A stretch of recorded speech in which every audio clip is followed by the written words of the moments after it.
రమణీ విలాసమై సిద్ధ ఋషీంద్రుల కాలవాలమై సార పవిత్రధామమై సస్య సమృద్ధికి సన్నిధానమై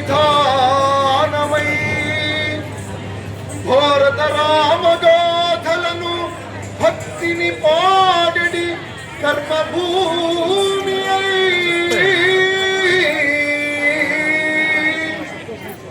భారతవర్షము ఆశుడు నీ పుడి స్వర్గసీమయై.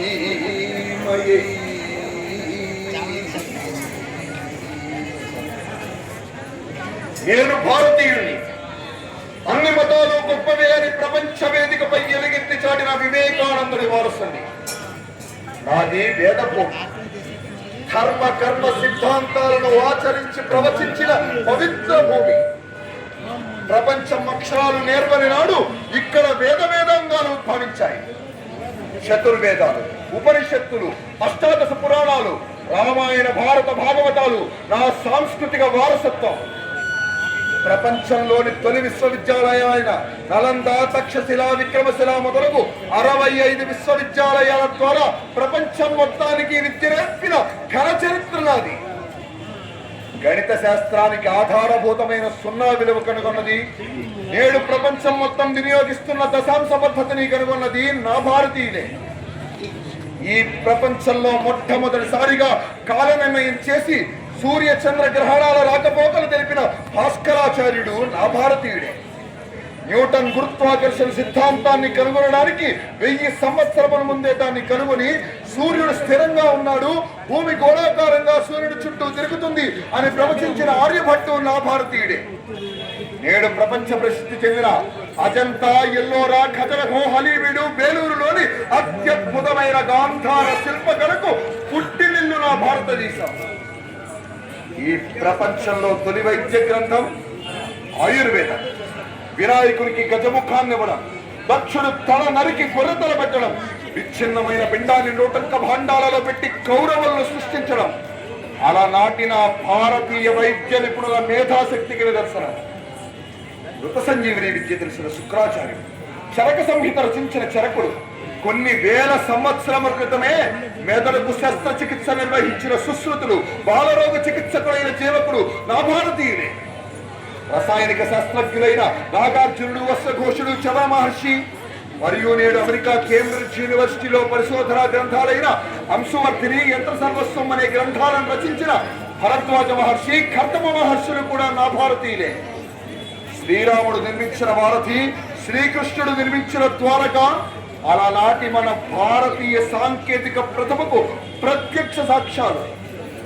శ్రీరాముడు ఆచరించిన ధర్మ సిద్ధాంతం, శ్రీకృష్ణుడు భగవద్గీత ద్వారా ప్రవచించిన కర్మ సిద్ధాంతం, మధ్వాచార్యుని ద్వైత సిద్ధాంతం, శంకరాచార్యుని అద్వైత సిద్ధాంతం, రామానుజాచార్యుని విశిష్టాద్వైత సిద్ధాంతం, బుద్ధుడు ప్రవచించిన అహింసా సిద్ధాంతం, వీటన్నిటినీ తనలో ఇముడ్చుకున్న అద్భుతమైన గంగా ప్రవాహం లాంటి జీవన విధానం. అదే నాడు విశ్వగురు పీఠాన్ని అధిష్ఠించిన నా భారతీయ హైందవ జీవన విధానం.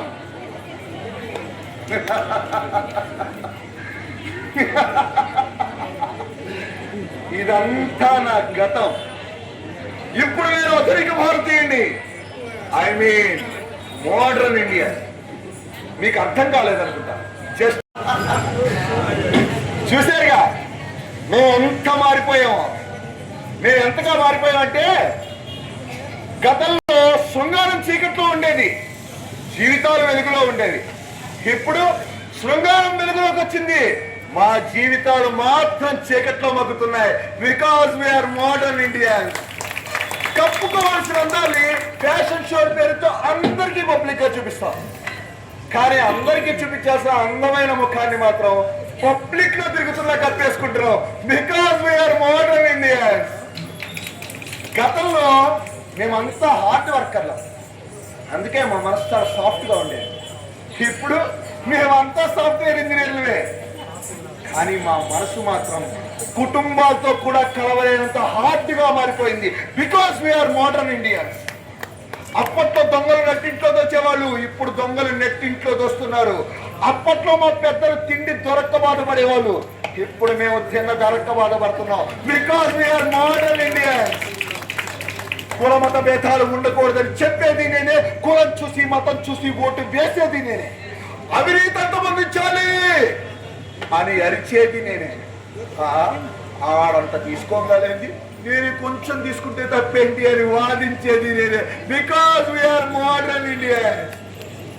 ఇక నా దేశంలో మధ్యతరగతి మహాజనుల సంగతి, రూపాయి బియ్యం తినలేం, 50 రూపాయలు పెట్టి కొనలేం, జనరల్ వాటర్ తాగలేం, మినరల్ వాటర్ కొనలేం, ఇందిరమ్మ ఇళ్లలో ఉండలేం, కళల ఇల్లు కట్టుకోలేం, బండికి పెట్రోల్ కొనలేం, సిటీ బస్సుల్లో వెళ్ళలేం, మా పిల్లల్ని గవర్నమెంట్ స్కూల్కి పంపలేం, అలానే కార్పొరేట్ ఫీజులు కట్టలేం. Because we are modern middle class Indians. ఇక నా దేశం అన్నపూర్ణ. అసలు నా దేశంలో తినడానికి లోటే లేదు. ఇక్కడ అమ్మాయిలు మొబైల్లో టైం తింటారు, అబ్బాయిలు ఎదురు దెబ్బలు తింటారు, ఉద్యోగులు లంచం తింటారు, నాయకులు గడ్డి తింటారు. కానీ నా దేశంలో అసలైన తిండి పెట్టే రైతు మాత్రం విషాన్ని తింటున్నాడు. అందరినీ కాపాడే సైనికు తూటా దెబ్బలు తింటున్నాడు. Because we are modern Indians. ఏంటది? నా దేశంలో నిరుద్యోగమా? లేనే లేదు. అయ్యా, ఇక్కడ టీఎంని వారు పిఎం అయిపోయారు, చీపురుపట్నం ఢిల్లీ సీఎం అయిపోయాడు. మగాళ్ళందరూ మొబైల్లో బిజీ, ఆడవాళ్ళందరూ సీరియల్లో బిజీ.